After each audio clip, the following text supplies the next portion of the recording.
সাদুল্লাপুরে গণ অধিকার পরিষদের উদ্যোগে 3 বারের সাবেক প্রধানমন্ত্রী দেশনেত্রী বেগম খালেদা জিয়ার দ্রুত রোগমুক্তি কামনায় অনুষ্ঠিত হল বিশেষ দোয়া মাহফিল।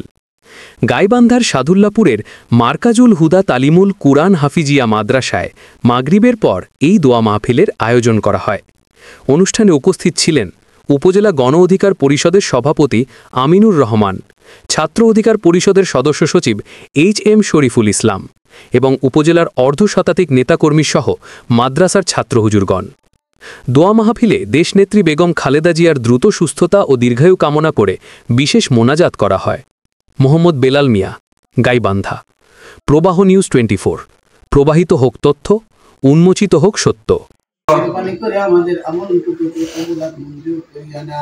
রব্বুল আলামিন বিশেষ করে দোয়ার আয়োজন, দোয়ার মুহতাজ রব্বুল আলামিন গণ অধিকার পরিষদের পক্ষ থেকে, সাদুল্লাপুর শাখার পক্ষ থেকে রব্বুল আলামিন সকল আলেমগণ পর্যন্ত দোয়া করতেছেন।